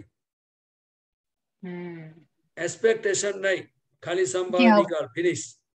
કે આવું હોવું જોઈએ ને આટલું થવું જોઈએ ને આવું કરવું જોઈએ એવું નથી. કશું જ નહીં. અને ભોંય ભડકાટ નહીં રાખવાનો મારી જોબ જતી રહેશે. હા એ રાઈટ. કારણ કે આજકાલ લોકો ભડકીને જ જીવે છે. હા, બોટમ લાઈન એ જ હોય છે. ના પણ ડરવાની કાં જરૂર છે? આપણી જોડે જ્ઞાન છે. મેં દાદા ભગવાનને પ્રાર્થના કરીને ત્રિમંત્ર બોલીને બોસ જોડે બેસીએ અને દાદાને કહે મારી જોડે ચાલો, મને શક્તિ આપો અને મારો સંભાવે નિકાલ કરવો છે. આપણે જઈને વાત કરીએ શાંતિથી. જો પછી કેવું બોલાય છે જુઓ તમે. બરાબર. પણ એક વાત અગત્યની છે કે આપણને દાદામાં પૂરેપૂરી શ્રદ્ધા છે કે આપણી બુદ્ધિ બતાડે એ પ્રમાણેની શ્રદ્ધા છે. એટલે કે હું તમને જે મને સમજાય છે તે કહું છું. દુનિયામાં જે થવું હોય તે થાવ. એટલે કે આ મારા મન વચન કાયાનું. દુનિયાનું એટલે આ મારા મન વચન કાયાનું જે થવું હોય તે થાવ. મને મંજૂર છે. પણ દાદાને સોંપ્યું એટલે દાદા જે કરે તે જ ફાઇનલ. તો બહુ મોટી હિંમત ખુમારી કહેવાય. આ તો આપણે બધાને દાદાએ ખુમારી આપેલી જ છે. આપેલી જ છે. આપણી અંદર રહેલી નબળાઈઓની સામે આપણે આ રીતે જ ઊભું થવાશે. નહીં તો નબળાઈઓ ખાઈ જ જનારી છે. નહીં તો આ જ્ઞાન મળ્યા પછી મહાવીર ભગવાન જેવી દશા વર્તે એવું જ્ઞાન અને આજ્ઞા છતાં આપણી આજે હું મારી વાત કરું છું કે આ દશા કેમ? કે જ્ઞાની પુરુષને સમજ્યા નહીં, એમની આજ્ઞાને સિન્સિયર રહ્યા નહીં, માટે આ માર ખાવાનો દિવસ છે. પણ ગભરાવાનું નહીં. ખ્યાલ આવ્યો? અને છેલ્લે આ દેહને કહી દેવાનું હું નહીં હોઉં તો તને લાકડામાં જ મૂકવાના છે. જોબ નો ડર રાખવાનો નથી. એ જોબ જશે તો બીજી આવશે. પણ તમે શાંતિથી તમારી રજૂઆત કરો કે સાહેબ કઈક રસ્તો કાઢી આપો મને. આપણે શું માંગીએ છીએ? નથી કરવું એવું નથી. ખ્યાલ આવ્યો ને? ઓછું કરવું છે એવું નથી. મને રસ્તો કઈક કરી આપો. એટલે આપણું રજૂઆત જો પ્રોપર હોય ને તો કુદરત બધી રીતે મદદ કરે જ રસ્તો. દાદા ભગવાન સર્વજ્ઞ છે આટલું તમને કહી દઉં. આ ખાલી આપણે બોલીએ છીએ. ભરત ક્ષેત્રે હાલ વિચરતા સર્વજ્ઞ શ્રી દાદા ભગવાનને નિશ્ચયથી અત્યંત ભક્તિપૂર્વક નમસ્કાર કરું છું. પણ હું દાદા ભગવાનને કહું છું કે તમે સર્વજ્ઞ છો એ હું બોલું છું, પણ મારી શ્રદ્ધામાં દિન પ્રતિદિન એ વધતું જવું જોઈએ, સ્ટ્રોંગ થતું જવું જોઈએ કે તમે સર્વજ્ઞ જ છો. મારી દ્રષ્ટિમાં 1.001% પણ ચેન્જ મને જોઈતું નથી. અને જેમ જેમ દાદા પ્રત્યે, સિમંદર સ્વામી પ્રત્યે જેટલી શ્રદ્ધા આવતી જશે એટલું કામ થઈ જ જવાનું છે. તમને કેશ અનુભવ થશે, ઉધારની વાત જ નહીં. આપણે કોના પર શ્રદ્ધા મૂકીએ છીએ એ આપણને ખબર હોવી જોઈએ. જો આપણે ઘરની ચાવી પણ કોઈને બાજુમાં આપીને જઈએ છીએ તો રસ્તામાં જનારને આપીએ છીએ કે મારું ઘરની ચાવી રાખો? ના. બહુ પ્રોપર રિયલાઇઝ કરેલું હોય, ખાતરી હોય એને આપીએ છીએ ને. તો તમે દાદાને સિમંદર સ્વામીની ખાતરી હોય આપણને તો સોંપી દેવાનું, ફિનિશ. બરાબર. અને એવી એટલું સોંપી દેવાનું કે આ મન વચન કાયાનું જે થવાનું હોય તે થાય, કઈ જ ડર તમે જે કરો તે. આપણે એવું નહીં, જે તમે જે કરશો બધું મને મંજૂર. તે બધું મને મંજૂર. હા, બહુ સરસ. બરાબર. આપણે શું કરવા ડિસિઝન લઈએ? મારું જે થવાનું એ થાય. હું તો તમારા શરણમાં પડ્યો. તમારે જે ડોક્ટરને હોપીને ડોક્ટર ચીરે કાપે ટાંકા મારે એના જેવું. આપણે દાદાના શરણમાં પડી જવું. તમે જે કરવું એ કરો ને સાહેબ, આપણે તો ડફોર છે. બરાબર. હા, દાદાને જે કરવું હોય, દાદા તમારે જે કરવું હોય તે કરો, બસ. તો તમારી ભક્તિ કરવાની, જેવી આવડે એવી જાણો. બસ. હા, હા. આપણે ઠેકાણા વગરના માણસ છે. હા, તમને મેં કહી દીધું, તમારે ઠેકાણું પાડવાનું મારું. આપણે આલોચના કેમ ના કરીએ? પણ અત્યારે શું બુદ્ધિ કરવા નથી દેતી? કારણ કે અંદર એટલું બધું મસાલો પડ્યો છે ને, એ બધું શું છે, હું આમ છું, હું તેમ છું, હું આમ છું ને, એમાંથી જ નહીં નીકળવા દેતું. તમને ખ્યાલ આવ્યો? નહીં તો દાદા ભગવાન તો કહેતા હતા હું હાજર જ છું, એટલે કે બધું કામ થાય એવું છે. પણ આ બધી બુદ્ધિ વચ્ચે આયા કરે છે ને, એટલે દાદા કહેતા હતા વિપરીત બુદ્ધિ થી ચેતજો. તમે કે છે શું કે છે? ચેતજો વિપરીત બુદ્ધિ થી. બરાબર. હા, બરાબર. બરાબર. જય સચ્ચિદાનંદ. નરેન્દ્રભાઈ. જય સચ્ચિદાનંદ સાહેબ. જય સચ્ચિદાનંદ. પ્રદીપાનંદજી, જય સચ્ચિદાનંદ. જય સચ્ચિદાનંદ. બોલો સાહેબ. આ જે હમણાં દાદા ભગવાનને સોંપી દેવાની વાત થઈ ને, એટલે એના અનુસંધાનમાં પૂછું છું કે જ્ઞાન વિધિ વખતે તો આપણે બધું સોંપી જ દીધું દાદા ભગવાનને, બરાબર? એટલે એકવાર સોંપ્યું તે સોંપ્યું, પછી તો જવાબદારી દાદા ભગવાનની થઈ જ જાય. ના, નહીં. જો સોંપ્યા પછી એમણે કહ્યું તું કે હવે મેં તમને 5 આજ્ઞા આપી દીધી છે. બરાબર. તમારે કઈ પણ થાય તો મારી પાસે શક્તિ માંગવાની, મારી પાસે આવજો, હું બધું રિપેર કરી આલીશ, કઈ પણ ગડબડ હશે તો. બરાબર. બીજે દાડે કોઈ ગયા કે ના ગયા એ પોતે જોવાનું. અને બીજી અગત્યની વાત, દાદા ભગવાન કે છે મને સોંપ્યું છે તો ખરું, અને મેં કહ્યું કે તમે ઘેર જઈને ફાઇલોનો સંભાવે નિકાલ કરવા જાઓ, એટલે તમને મેં છુટ્ટી આપી, તો કે પાછળથી પોટલીઓ કાઢીને લઈ જાય છે. હવે આ જ અનુસંધાનમાં મેં સવાલ પૂછ્યો છે કે પાછળથી પોટલીઓ કાઢી લઈએ છીએ કે ઝાલી લઈએ છીએ, તો આ જ્ઞાન કેટલું ટકે? જો જ્ઞાન તો અવિચળ છે, બરાબર, એ વિચલિત થવાનું નથી. રાઈટ. પણ એનો જે અનુભવ અને સ્વાદ આવવો જોઈએ એ ના આવે, ઓછો આવે. એટલે નિરાકુરતા થઈ ગઈ, ચિંતા બંધ થઈ જાય. પણ પછી સંજોગો એને મૂંઝવે ને તારે બધો બફારો લાગે છે, એને મૂંઝવણ કહેવાય, સફોકેશન. બરાબર. અત્યારે મહાત્માઓને સફોકેશન થાય જ છે. કારણ કે બાકીનું આખું જીવન દાદા ભગવાન કહે છે કે સમજાવી દીધું આપણને કે પરિણામ સ્વરૂપ છે. હવે પરિણામ જયારે આવે છે ત્યાંમાં જ આપણે તો બફારો થાય છે ને. જો પરિણામ આવે છે ત્યારે બફારો થાય છે, એ વાત બરાબર છે. પણ પોતે પોતાની સીટ ઉપર છીએ આપણે નથી, એટલા માટે તો આ પ્રોબ્લેમ છે. પોતાની સીટ, દાદાએ કહ્યું કે તમે ખરેખર કોણ છો? હવે તો કે શુદ્ધ આત્મા. બરાબર. હવે તમારા વ્યવહારનું કોણ ચલાવશે? તો કે વ્યવસ્થિત શક્તિ. બરાબર. તમને સવારે ચા નાસ્તો આ તે બધું આપશે. હવે તમે શુદ્ધાત્મા થઈ ગયા, તમે તમારામાં રહો. હવે આપણે જૂની દાદા કે જૂની જે આદતો ખરી ને, જેમ દાખલા તરીકે દાદા ઘણીવાર કે તમને હાથે વાગ્યું હોય, ડોક્ટરે કહ્યું હોય કે આ હાથે જમશો નહીં, પણ પેલું જમણા હાથે ખાવાની ટેવ પડી હોય તો કેવો હાથ અંદર જતો રહે. એવી રીતે દાદા કે આ બધી આદતો પડેલી, એટલે હું પ્રદીપ છું, હું કરું છું, અને એ બધું જે અંદર બધા ભૂતા બધા જે છે એ ડિસ્ચાર્જ માલ બધો હજુ પૂજવે છે. એટલે દાદા કે જાગ્રતપણે રહો તો તમને આ એક અવતારી જ્ઞાન છે. અને પોટલા કાઢી લેવા એટલે શું ખબર છે તમને? એ બહુ સમજવા જેવું છે. કહો તમે. આપણે કોઈ પણ સંજોગોમાં હું પ્રદીપ છું એમ માનીને જીવાય જ કેવી રીતે? બરાબર. અને માનો કે કદાચ વ્યવહારમાં કોઈ પૂછે કે ભાઈ પ્રદીપ આનંદજી ચાલો અહીંયા આવજો, તેમ આવજો, નાસ્તો કરવો છે, તો આપણે હાય કહીએ ને જઈએ ખરા, પણ અંદર પોતે પોતાની સીટ પર રહેવાનું ને કે હું તો શુદ્ધાત્મા છું, પ્રદીપભાઈ તમને નાસ્તો કરવા બોલાવે મને નહીં. બરાબર. પણ એ જાગૃતિ વાળું જે આ એન્ડ માયની વચ્ચેનો જે ડિમાર્કેશન પડ્યા પછી આપણે આપણી બાઉન્ડ્રીમાં રહેવું જોઈએ. એ દાદા કહે છે કે તમને આ કૃપાથી મળ્યું છે એટલે તમારે ધીરે ધીરે બધું થશે, બાકી ડિમાર્કેશન પડી ગઈ. એટલે પ્રદીપ આનંદજી એવું સમજાય કે ફાઇલ સ્વરૂપે રહી નથી શકતી, ફાઇલ નંબર 1.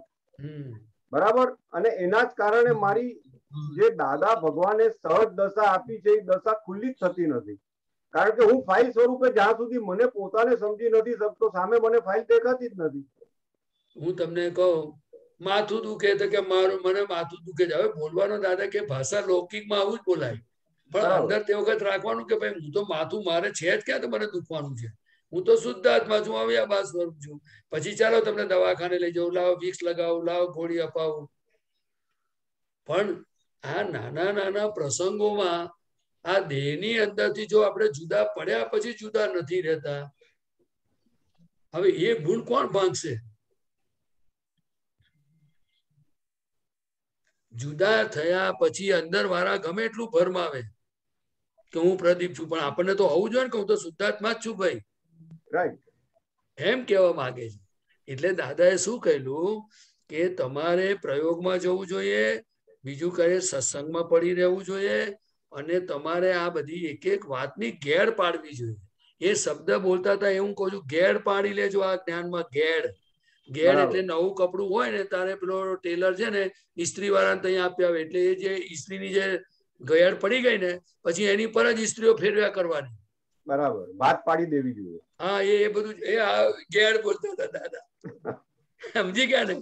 એટલે આપણે બધા, હું તો મારી જ વાત કરું છું કે આ શુદ્ધાત્મા પદ એ પરમાત્મા પદ છે, અને સિમંદર સ્વામી ભગવાન જેવો શુદ્ધાત્મા છું તહીં સુધી દાદાએ આપણને કહ્યું, છતાંય પણ આપણે હું પ્રદીપ છું માનીને કેમ જીવવાનું?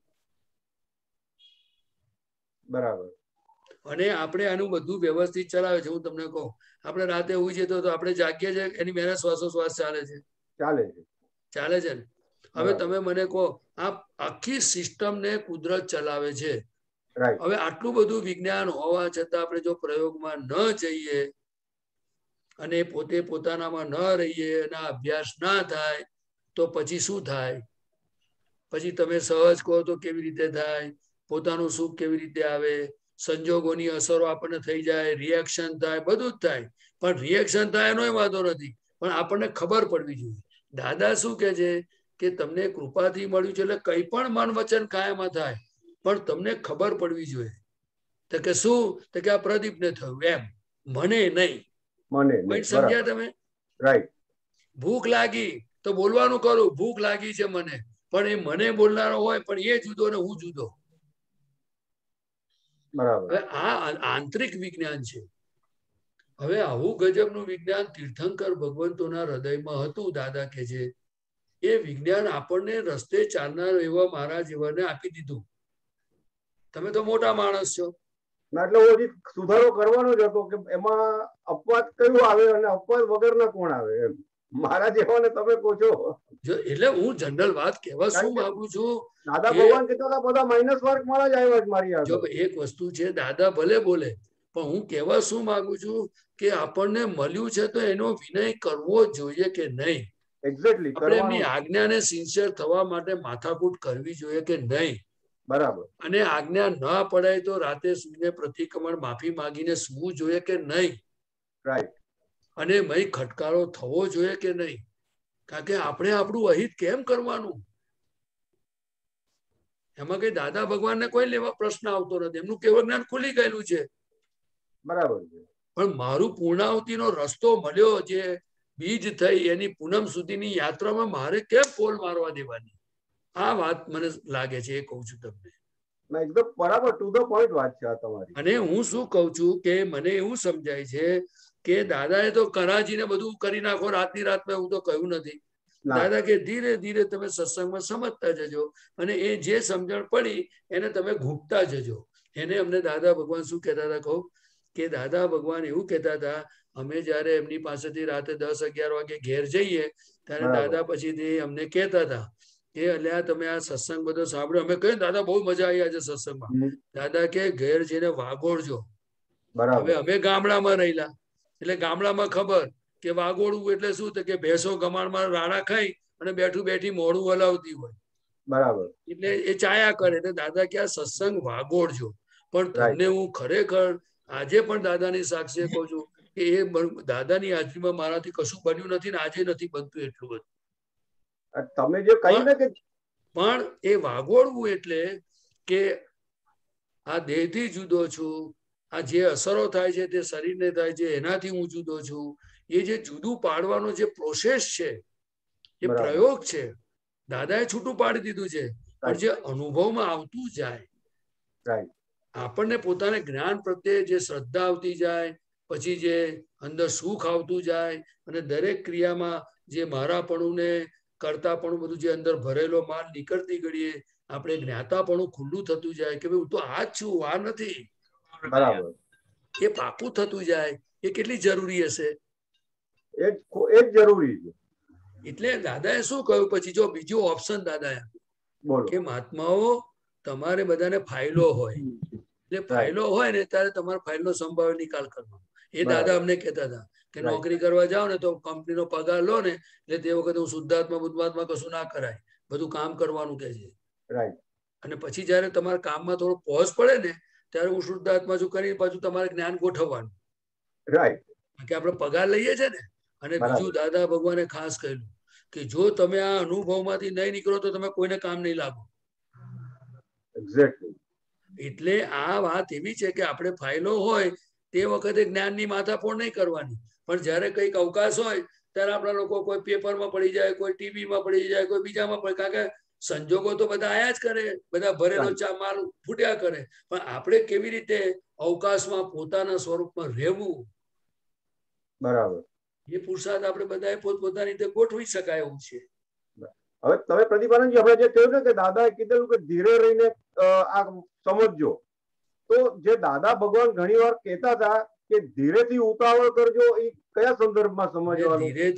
ધીરેથી ઉતાવળ એટલે શું તે મને જે સમજાયું છે કહું છું, પછી હું દીપક આનંદજીને કહીશ કે ધીરેથી ઉતાવળ એટલે શું કે આ દેહ પરપોટો છે.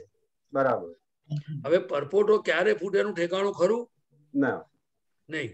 તો કે તમને આવું જ્ઞાન મળ્યું છે એટલે શું કરવાનું તો કે તમને જેવો અવકાશ મળે તો તમે તમારા સ્વરૂપમાં આવી જવાનું કે હું શુદ્ધાત્મા છું અને તમારે બધું જ્યાં આજ્ઞા ચૂક્યા હોય તે પાછળનું બધું કરેક્શન કરી નાખવાનું અને પછી ધીરે ધીરે બધી શક્તિઓ માગીને આપણું જે ગામ જવાનું છે એ ગામની માથાફોડમાં પડવાનું, એટલે પોટલા તૈયાર કરવાના. બરાબર. હવે હું તમને બીજી વાત કહું કે એ ગામ જવામાં ઉતાવળ કરવી એટલે શું તો કે આપણને દાદા કે ખરેખર થાક લાગ્યો હોય કે બીમારી હોય તો આપણે 6-8 કલાકની ઊંઘ જોઈએ. એટલી જોઈએ ને? કેટલા કલાક જોઈએ? 6 થી 8 કલાક જોઈએ ને? અને બપોરે 2 કલાક જોઈએ. એટલે આપણે શું કરવું જોઈએ? જાગ્રત પુરુષ થયા ને એટલે આપણું કેવું હોય તો કે ઊંઘની વાત તો ખાલી દાખલો જ આપું છું, પણ સવારથી સાંજ સુધીમાં લોપડ ચોપડમાં કેટલું જાય છે અને મારા ફરજિયાતમાં કેટલું જાય છે અને બાકીનું મારા આત્મા તરફ કેટલું જાય છે, એટલે કે મારે જે કામ જવું છે એ કામ કેટલું થાય છે, આપણે એક હિસાબ કાઢવો જોઈએ. બરાબર. હવે એ તો બધું હવે દાદા બધું બોલતા હતા. હવે મને તમને કહું તો બધું માળ આ બધું એ બધી વાતો યાદ આવે એટલે ધીરે ધીરે દાખલા ગણું છું. એટલે આપણે હરેનભાઈ આપણે આ દાદાની જ્ઞાનની કિંમત એ સમજવાની છે કે અબજોની વસ્તીમાં અક્રમ તો પેલા હોતું જ નથી. 10 લાખે વર્ષે આપણને મળ્યું અને આવું જ્ઞાન મળ્યા પછી આપણે ઉદયોમાં ભલે ગમે ત્યાં ભટકાઈએ છીએ ટીચાઈએ છીએ બધું ખરું, પણ જ્યાં જ્યાં અવકાશ મળે ત્યાં આપણું કેવી રીતે પોતાનું પાકું કરી લઈએ. બરાબર. તો ઘણી વાર તો માલ એવો પડ્યો હોય તો ના હોય તો એથી બીજાને બોલાવે. ના માલ એવો માલ બી પડ્યો હોય તો કે અહીંથી હું જરા ઓટો મારી આવું, ઓટો મારવામાં 2 કલાક 2 ઘરોમાં જાય તો આગળ 2 કલાક 3 કલાક નીકળી જાય. સાચી વાત છે. અલ્યા ભાઈ, જે સ્વરૂપમાં ફરવાનું છે, આ મન વચન કાયાની અંદર વિઝિટ મારવાની છે, ત્યારે લોકો હવે બહાર વિઝિટ મારવા નીકળે છે. હવે હું કેવું, હવે મન વચન કાયામાં ફરવા જેવું છે? ફરવાનું ત્યાં જ છે. તો કે એક ને છે એનું જ્ઞાતા છું, અનંત દર્શન વાળો છું, અનંત દર્શન વાળો છું. કેટલું સરસ જ્ઞાન. આ ભિન્નપણું અહીંયા વર્તાય એવું છે, પણ ત્યાં ભિન્નપણું અહીંયા નથી વર્તાતું. અને જૂનો માલ પડ્યો હોય તો કે અહીં જઈ આવું, ત્યાં જઈ આવું, આમ ફરી આવું, પેણે લઈ આવું, આ કરી આવું, આવું કર્યા કરે છે. હવે હું કરું? તો એ દાદા કે કઈ વાંધો નહીં, તું એને જોયા કરજે કે છે. દાદા ભગવાને તો ક્યાંય કોઈ જગ્યાએ રોકટોક કરી જ નથી. પ્રશ્ન આપણો આવીને ઉભો રહે છે.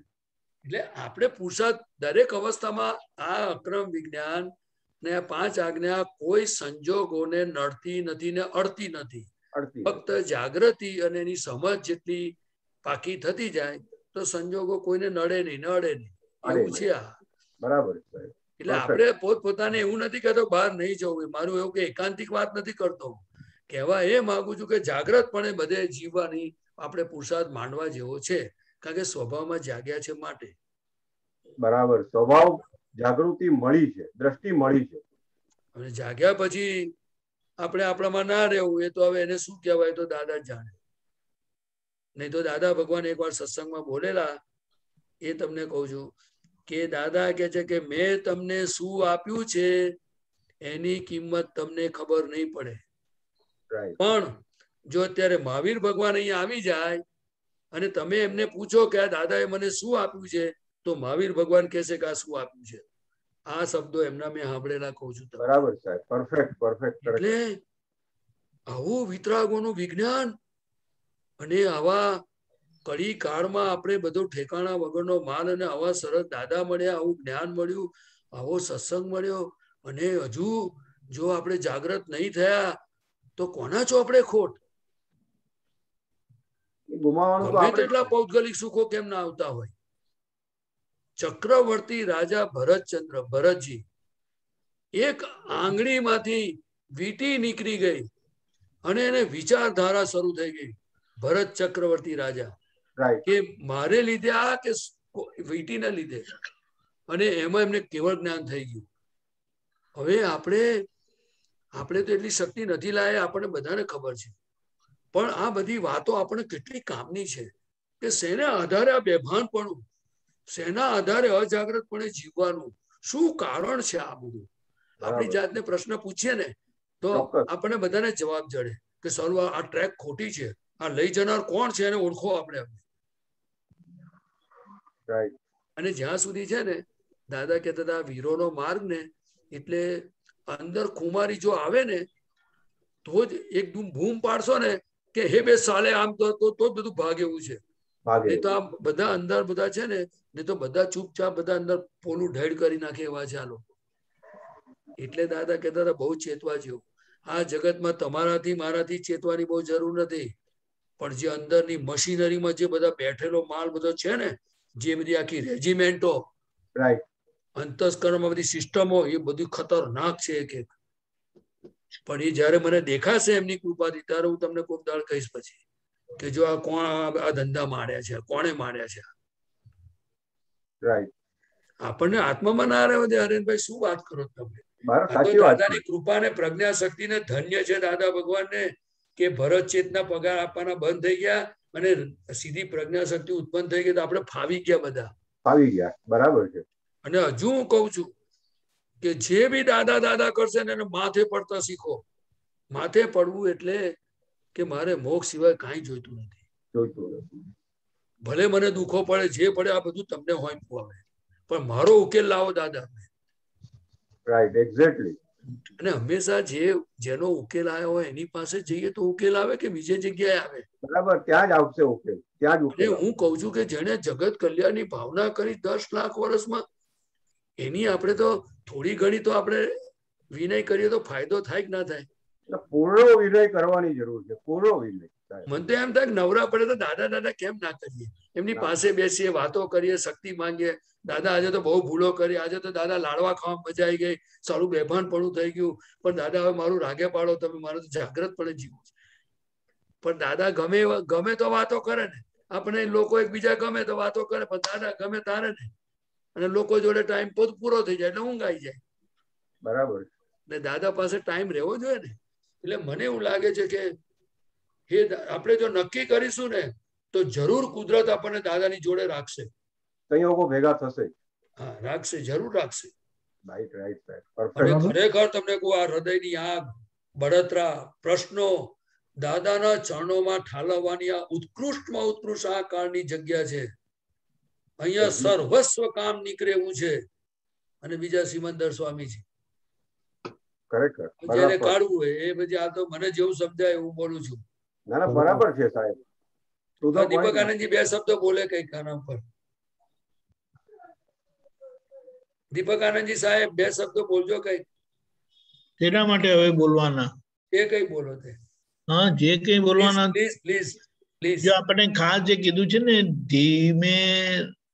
ધીમે રહીને ઉતાવળ કરવાની, એમાં એમ કીધું છે કે ખાલી ધીમેથી કહેશે તો ઢીલા પડી જશે, અને ઉતાવળ કરવા કહેશે તો તોફાન કરશે. એટલે બંને ભૂલવાળું છે, વન સાઇડેડ થઈ જાય. આ ધીમે રહીને ઉતાવળનો મતલબ શું છે કે ઉપયોગ પૂર્વક ની આપણી, એટલે ઉપયોગ પૂર્વકનો આપણો બધો વ્યવહાર થાય. આ ધીમે રેલાના ભાગમાં ઉપયોગ આપણો ચૂકાય નહીં તે જોવાનું, અને પછી બહારના ભાગમાં જે ક્રિયા ઉપયોગ પૂર્વક થાય એ બધી નોર્મલ અને પરફેક્ટ જ હોય. એટલે એમાં ઉતાવળ કરવાનું એ આવી ગયું અને ઉપયોગ ચૂકવાનો નહીં એ પણ આવી ગયું. એટલે બંને આપણું બેલેન્સ થઈ જાય. એટલે પેલી ઉતાવળ કેવી પડે અને ઉપયોગના લીધે નોર્માલિટી રહે છે. સમજાયું હરેન્દ્રભાઈ? પરફેક્ટ સાહેબ, એકદમ પરફેક્ટ. Right right. મને જાણવા મળ્યું ને. પ્રિન્સભાઈ શું બોલું છો? બોલો પ્રિન્સભાઈ. ના બસ ઓકે. ત્રિમંત્ર બોલો. પ્રતિમાજી પ્લીઝ ત્રિમંત્ર બોલાવો. હરેન્દ્રભાઈ ફોલો કરજો. ઓકે સાહેબ. નમો વિતરાગાય, નમો વિતરાગાય, નમો અરિહંતાણમ, નમો અરિહંતાણમ, નમો સિદ્ધાણમ, નમો સિદ્ધાણમ, નમો આયરિયાણમ, નમો આયરિયાણમ, નમો ઉવજ્જાયાણમ, નમો ઉવજ્જાયાણમ, નમો લોય સવ સાહુણમ, નમો લોય સવ સાહુણમ, એસો પંચ નમુક્કારો, એસો પંચ નમુક્કારો, તવ પાવપણાસણો, તવ પાવપણાસણો, મંગલાણમ ચ સવ્વેસીમ, મંગલાણમ ચ સવ્વેસી, પરમમ હવૈ મંગલમ, પરમમ હવૈ મંગલમ. ઓમ નમો ભગવતે વાસુદેવાય, ઓમ નમો ભગવતે વાસુદેવાય, ઓમ નમઃ શિવાય, ઓમ નમઃ શિવાય. જય સચ્ચિદાનંદ, જય સચ્ચિદાનંદ.